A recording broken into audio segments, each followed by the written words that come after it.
Okay, it's 26th of June, and I'm at Janice's still, and I'm getting ready to figure out where I'm going to go for the next while. I haven't figured it out yet. I'll know in the next day or so what I'm doing. Um, but the really good news is I got involved with trying to help some of the people that were getting ousted out of the village. And it caused me to write a letter of a proposal to set up a Section 37 initiative for the village of Yorkville. And I've got the attention of the owners now of the Yorkville Village. They're going to read it. Maybe they're going to just reject it, or the agent who took it in thought it was a thing that they ought to do. I think that's why you put it upstairs is because it's maybe a good idea. Anyhow, so that is in the works, and frankly, I'm very, very, very excited about it.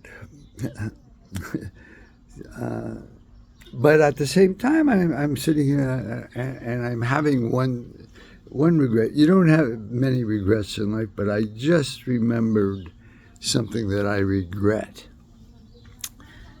In other words, I may have done it differently looking back at it from today, where I am. After we put the BIA together, Brian Stark and I, and Tommy Creed and Stefan Septer, after we put the BIA together, Brian Stark of the YBB offered me the presidency of the YBB. Now, it doesn't sound like much, but politically, it would have been really amazing for me to be both the president of the YBB and the village of Yorkville in talking with the current BIA. It would be, they would be forced to listen to me because they're choosing to ignore me. It's a sad but true thing. But I've asked the city councilor who sits on the board to suggest we might have an audit to find out that everything's okay. I don't have a feeling that there has been, but I would like to be convinced that they didn't continue in their evil patterns of stealing money from the BIA. Now, we caught one guy, and the other guy we didn't catch. Heinz, Bookbinder, whatever his name. That crook we didn't catch. He's probably still getting paid from the city and living wherever he is. That's how smart he was.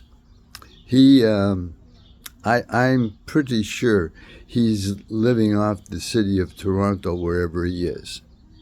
Isn't that an amazing thing to imagine?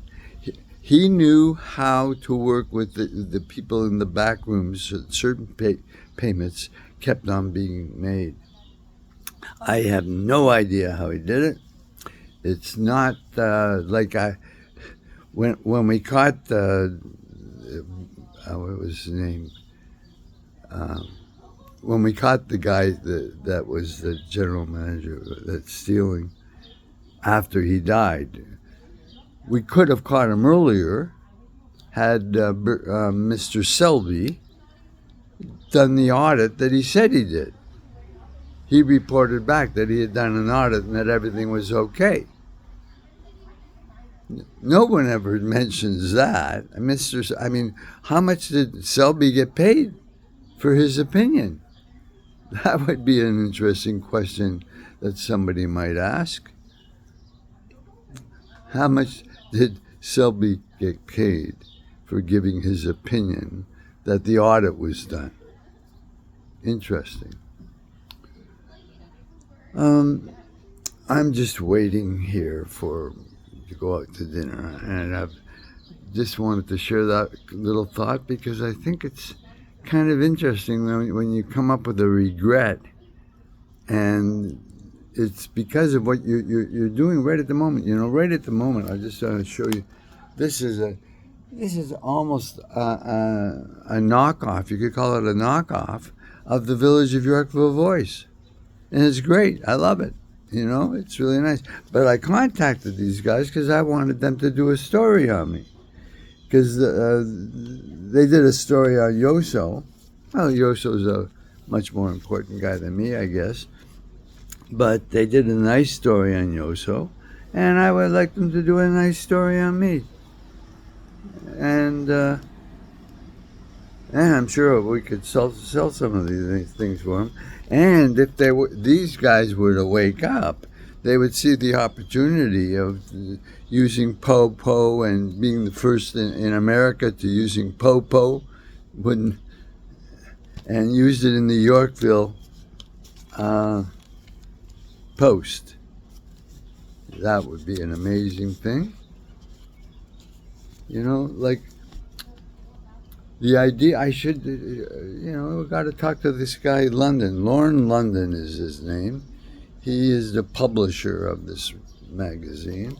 But I think it's, I don't know exactly what it is. It's a knockoff of what I did, yes, but it's also very generic. Very generic, whatever that means to you, I don't know, but it means something to me. It's not really Yorkville.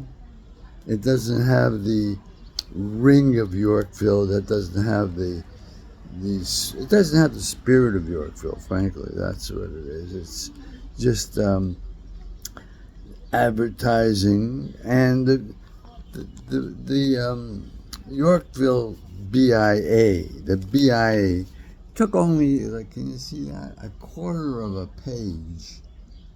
It's maybe 3/4 of a page. I don't know how they call that in advertising terms. Anyways, it's not a full page.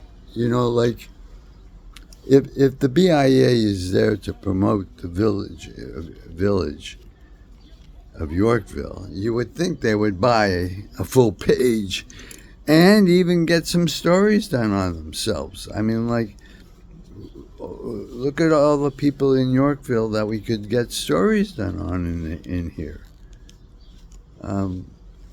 There's lots of possibilities.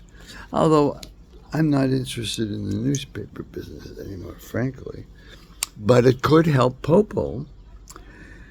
And if we could imagine, dream with me for a second. Imagine OLG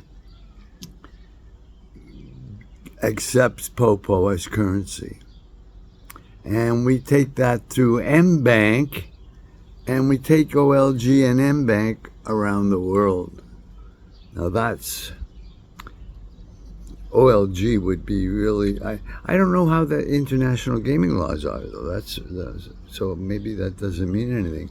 But certainly for the currency, we could get the currency using the gambling infrastructure to use Po-Po. Wouldn't that be an amazing positive thing too? Because it would get the Po-Po into the hands of the people that need it the most, addicted gamblers. Yeah, that would be an amazing thing. I'm rambling. It's a 10-minute blurb, probably too much. Have a nice day.